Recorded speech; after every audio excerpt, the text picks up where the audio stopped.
ഇതാണ് മക്കളെ Kochi international airport. ഇതെൻ്റെ മോള് പോകുമ്പം കൊച്ചിയിൽ നിന്നാണ് ഫസ്റ്റാണ് പോയത്.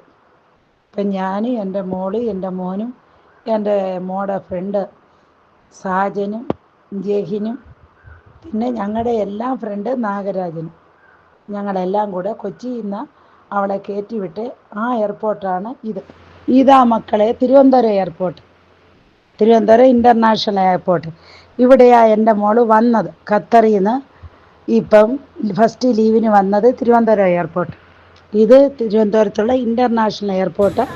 ഈ എയർപോർട്ടിൽ എൻ്റെ മോള് വന്നപ്പോൾ ഞങ്ങൾ വിളിക്കാൻ പോയതാണ്. ഞാനും എൻ്റെ മോളും എൻ്റെ മോനും എൻ്റെ മരുമോനും ഞങ്ങളെല്ലാവരും കൂടെ പോയതാണ്. ഇത് തിരുവനന്തപുരം എയർപോർട്ട്. ഇനി നിങ്ങൾ കാണാൻ പോകുന്നതാണ് നമ്മുടെ ബാംഗ്ലൂർ എയർപോർട്ട്. ബാംഗ്ലൂരിലുള്ള ഇൻ്റർനാഷണൽ എയർപോർട്ടിൽ നിന്ന് ഇപ്പം 2026 ജനുവരി മാസം 31-ാം തീയതി കാലയിൽ 4:30 മണിക്ക് എൻ്റെ മോള് വീണ്ടും ഖത്തറിൽ പോയി. ലീവ് കഴിഞ്ഞ് ഫസ്റ്റ് അവൾ ബഹ്റിനിലുള്ള ഫ്ലൈറ്റിനാണ് പോയി. ആ ബഹ്റിനിൽ ഇറങ്ങി 1 മണിക്കൂർ വെയിറ്റ് ചെയ്തിട്ടാണ് അവിടുന്ന് ഖത്തർ ഫ്ലൈറ്റേ പോയത്. ഈ എയർപോർട്ടിൻ്റെ ഒരു വ്യത്യാസം കണ്ടോ? എന്തോ രസമായി ഈ എയർപോർട്ട് കാണാൻ. ഇതിനകത്തിലെ ലൈറ്റിൻ്റെ സിസ്റ്റങ്ങൾ കണ്ടോ? ഇതിനകത്തിലുള്ള ആ ചെടികൾ കണ്ടോ? ഇതെല്ലാം ഒറിജിനലാണ്, പ്ലാസ്റ്റിക് അല്ല, ഇതെല്ലാം ഒറിജിനലാണ്. ചെടികൾ കണ്ടോ? ഇതെല്ലാം മോള് പോയിട്ടേ ഇരിക്കുക. ഭയങ്കര തണുപ്പായിരുന്നു ബാംഗ്ലൂരിൽ. എന്നിട്ട് അവൾ ഫസ്റ്റ് പോയി ചെക്കിങ്ങിൻ്റെ അവിടെ പോയി എൻക്വയറി കഴിഞ്ഞ് അകത്ത് കയറി.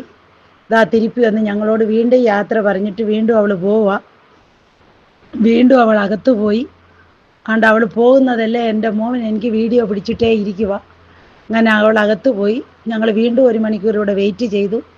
അവിടെ എല്ലാം ക്ലിയർ ആയി കഴിഞ്ഞിട്ട് പോയാൽ മതിയെന്നും കണ്ട് ഞങ്ങളിവിടെ ഇരിക്കുക. ഇത് കണ്ടോ? ഇതിനകത്തിൽ തന്നെ വാട്ടർ ഫൗണ്ടെയിൻ ഉണ്ട് കണ്ടോ? ഒറിജിനൽ വെള്ളച്ചാട്ടം പോലെ, അതും ഒറിജിനൽ ചെടികളായി നിൽക്കുന്നതല്ല. ഇതൊരു വണ്ടർഫുൾ സൈറ്റ് തന്നെയാണ്. 1-2 എയർപോർട്ടുകൾ നമ്മൾ കണ്ടിട്ടുണ്ടെങ്കിലും ഇതുപോലെ നല്ലൊരു എയർപോർട്ട് ഞാൻ കണ്ടിട്ടേ ഇല്ല, ബാംഗ്ലൂർ ഇൻ്റർനാഷണൽ എയർപോർട്ട് പോലെ. ഇനി ഗൾഫ് കൺട്രീസിലെ ഇതോട് നല്ല എയർപോർട്ടുകളായിരിക്കും. ஆனால் ഇതൊരു നല്ല എയർപോർട്ടാണ്. ഇതാണ് ബാംഗ്ലൂർ ഇൻ്റർനാഷണൽ എയർപോർട്ട്. ഡൊമസ്റ്റിക് അല്ല, ഇൻ്റർനാഷണൽ എയർപോർട്ട്. ഓക്കെ, നിങ്ങളെ ഞാൻ അങ്ങനെ കൊച്ചി എയർപോർട്ട് പരിചയപ്പെടുത്തി, തിരുവനന്തപുരം എയർപോർട്ടും പരിചയപ്പെടുത്തി, ഇത് ബാംഗ്ലൂർ എയർപോർട്ടും പരിചയപ്പെടുത്തി. ഇനി നമുക്ക് അടുത്ത വീഡിയോയിൽ സന്ധിപ്പോ.